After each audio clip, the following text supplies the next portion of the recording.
Hello साथियों, नमस्कार। आप सभी का स्वागत है हमारे क्लास में।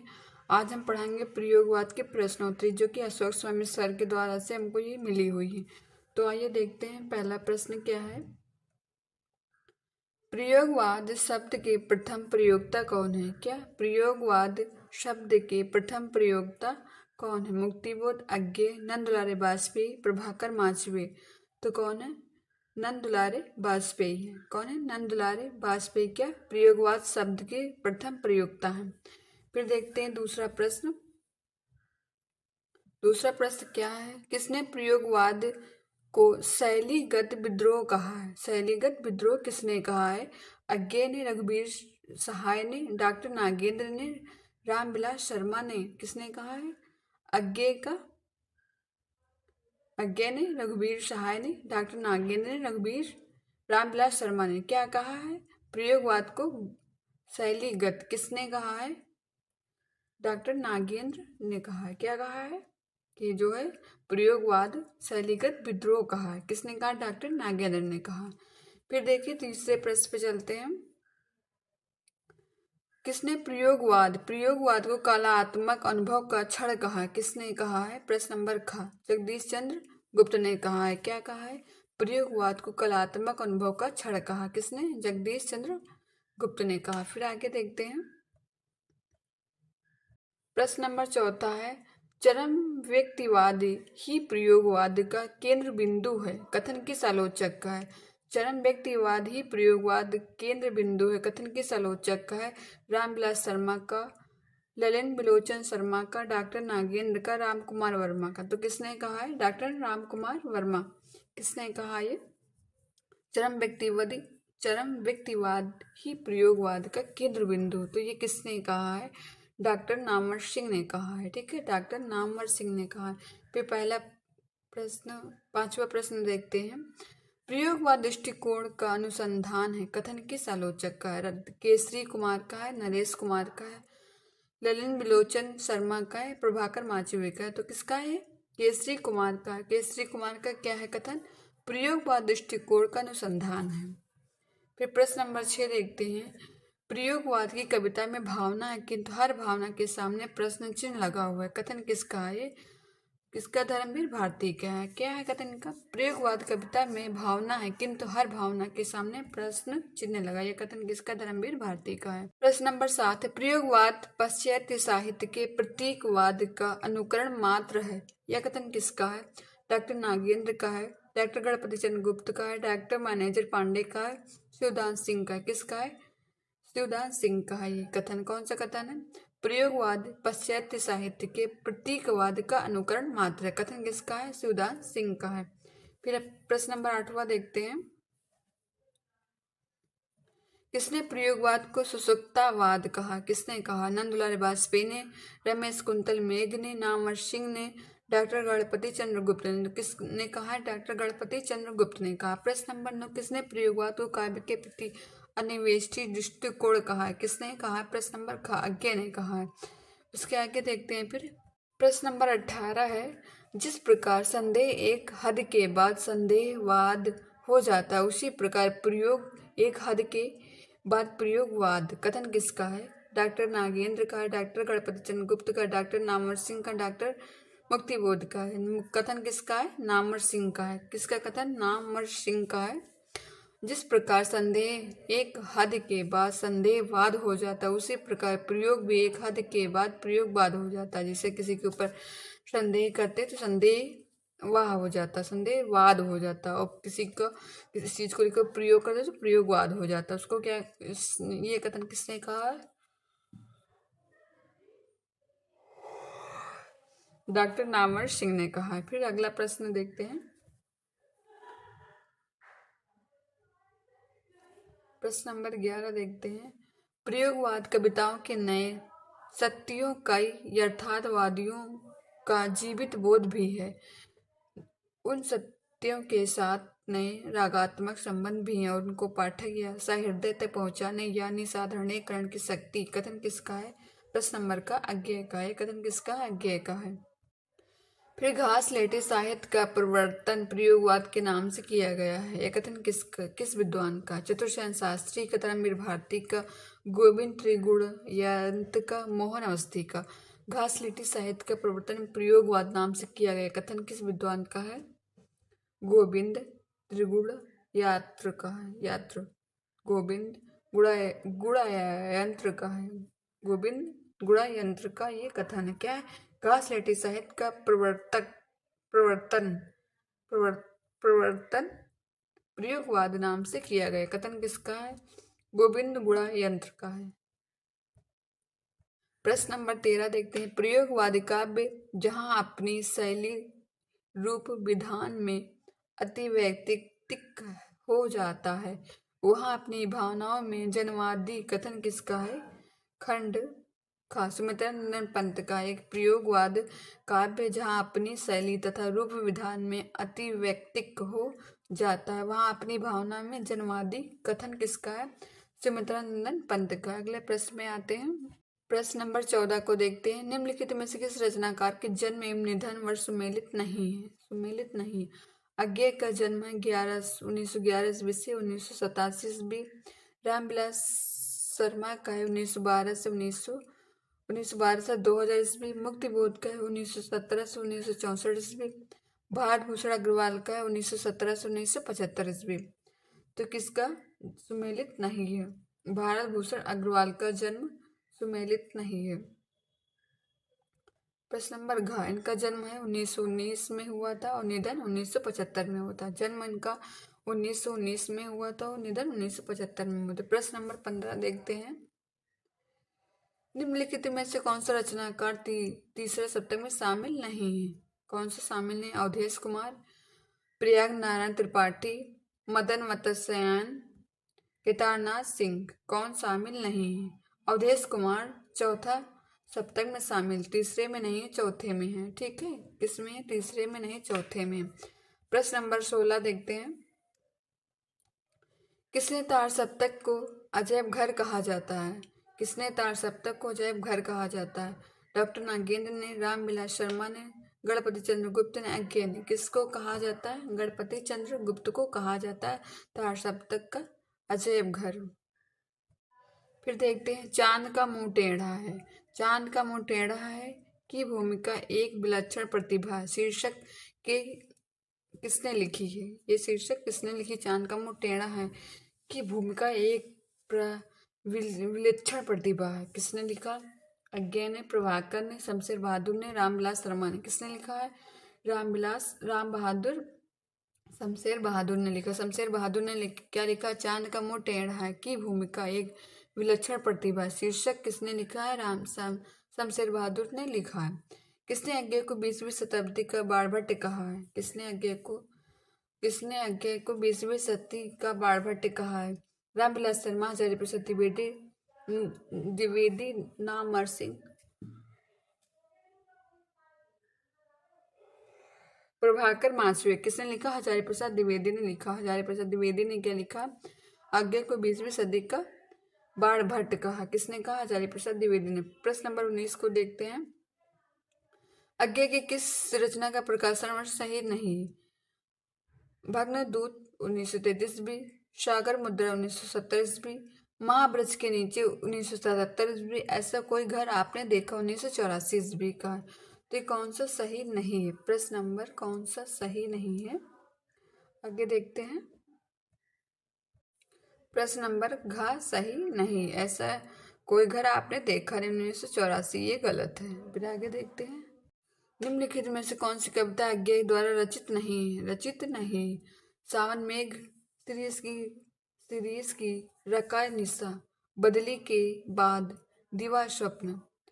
कौन सी कविता अज्ञेय द्वारा रचित नहीं? सावन मेघ, सिरीस की रका निशा है, बदली के बाद है, दीवा स्वप्न है।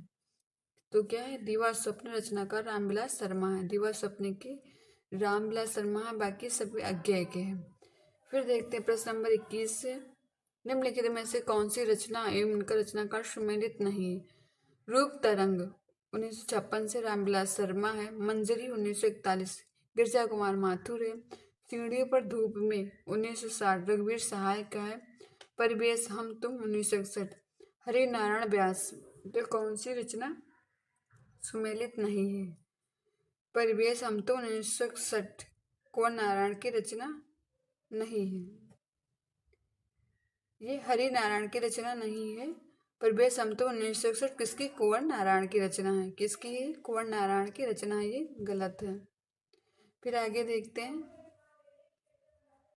किसने अंधेरे में कविता को अपराध भावना का अनुसंधान कहा? रामविलास शर्मा ने, अज्ञे ने, प्रभाकर माचुए ने, मुक्तिबोध ने। किसने कहा?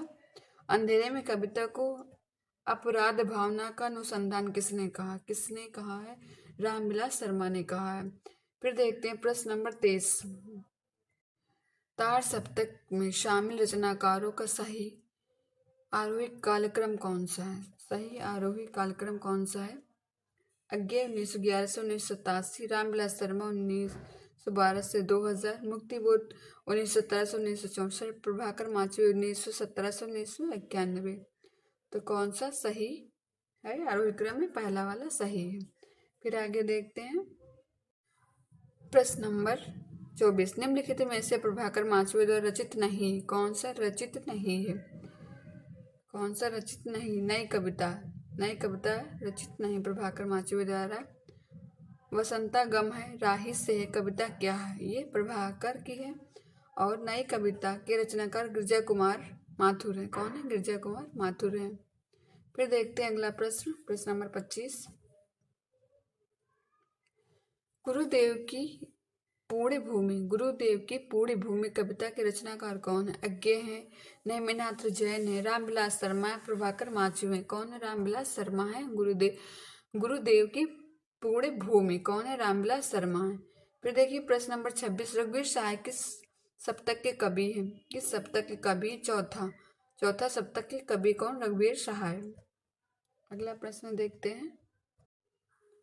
मानव का हृदय क्षुद्र इस्पात नहीं है, भय से सिहार उठे वह तरु का पात नहीं है।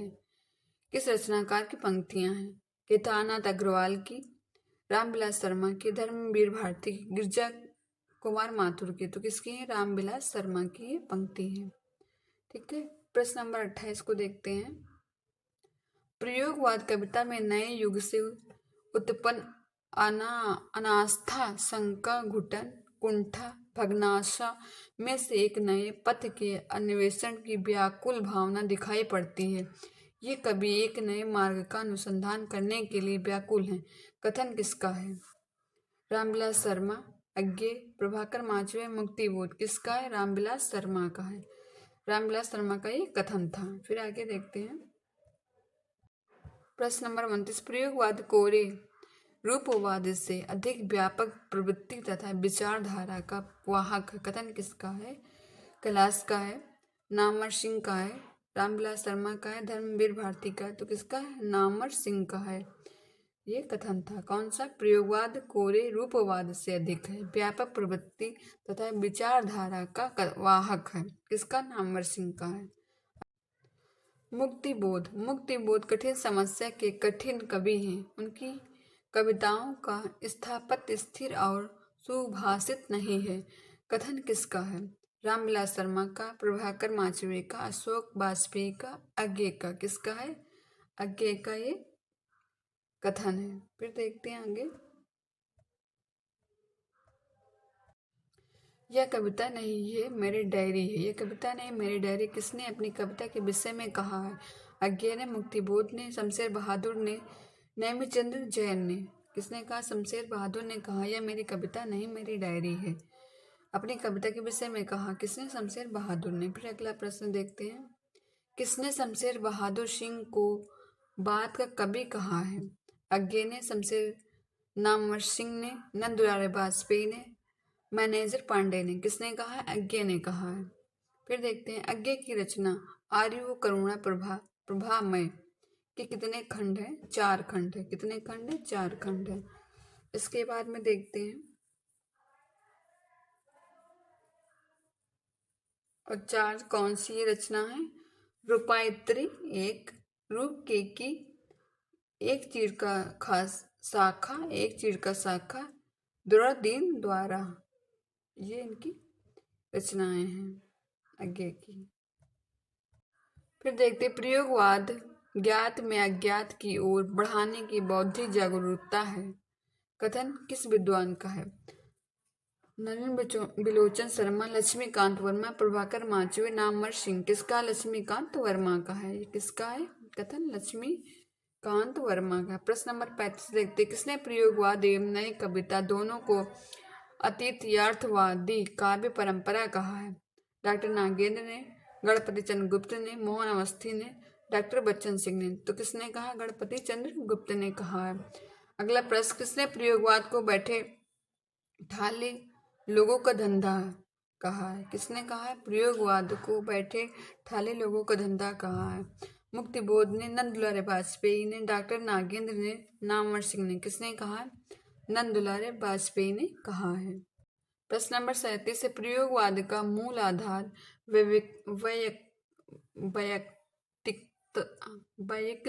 वैयक्तिकता माना किसने? रामविलास शर्मा ने, रामस्वरूप चतुर्वेदी ने, बच्चन सिंह ने, गणपति चंद्र ने। किसने कहा? बच्चन सिंह ने प्रयोगवाद का मूल आधार वैयक्तिकता माना है। फिर बच्चन सिंह ने माना है। इसके बाद अगला प्रश्न है निम्नलिखित में से प्रयोगवाद की विशेषता नहीं। कौन सी विशेषता नहीं? विशेषता नहीं, बाकी विशेषताएं हैं। भारत की स्वच्छता, भाषा की स्वच्छता है विशेषता। अति अर्थातवादी है विशेषता। बौद्धिकता की अतिशयता है विशेषता। फिर देखते हैं अज्ञे को आंगन के पार द्वार के लिए साहित्य अकादमी पुरस्कार कब मिला? 1964 में मिला। कब मिला? 1964 में मिला। क्या मिला? आंगन के पार द्वार के लिए साहित्य अकादमी पुरस्कार कब मिला? 1964 में मिला। फिर देखते निम्नलिखित में से भवानी प्रसाद की रचना नहीं। निम्नलिखित में से कौन भवानी प्रसाद की रचना नहीं? साक्षी रहे वर्तमान, वाणी की दीनता, इदम न माम, अनाम तुम आते हो। ये किसकी है? साक्षी रहे वर्तमान गिरजा कुमार माथुर की है, भवानी प्रसाद की नहीं है। किसकी है? साक्षी रहे वर्तमान गिरजा कुमार माथुर की है। प्रश्न नंबर 41 देखते हैं गिरजा कुमार माथुर की रचना कल्पांतर का प्रकाशन वर्ष क्या है? 1981, 1982, 1983, 1984। क्या? 1983। कल्पांतर किसकी है? गिरजा कुमार माथुर की है। प्रबुद्धयु गाथा किसकी प्रसिद्ध कविता है? अज्ञे की, रामनरेश की, धर्मवीर भारती की, रघुवीर की। किसकी? धर्मवीर भारती की। क्या? प्रमथयु गाथा किसकी? धर्मवीर भारती की। फिर अगला देखते हैं समय देवता किसकी प्रसिद्ध एवं लंबी कविता? धर्मवीर भारती की, रामनरेश मेहता की, भवानी प्रसाद की, मुक्तिबोध की। इसकी नरेश मेहता की लंबी कविता है। कौन है? समय देवता। फिर उसके बाद देखते हैं अचानक हम फिर 1999 के रचनाकार कौन है? हरि नारायण व्यास है, प्रभाकर माचवे है, भारत भूषण अग्रवाल है, नैमिचंद्र जैन है। कौन है? नैमिचंद्र जैन है।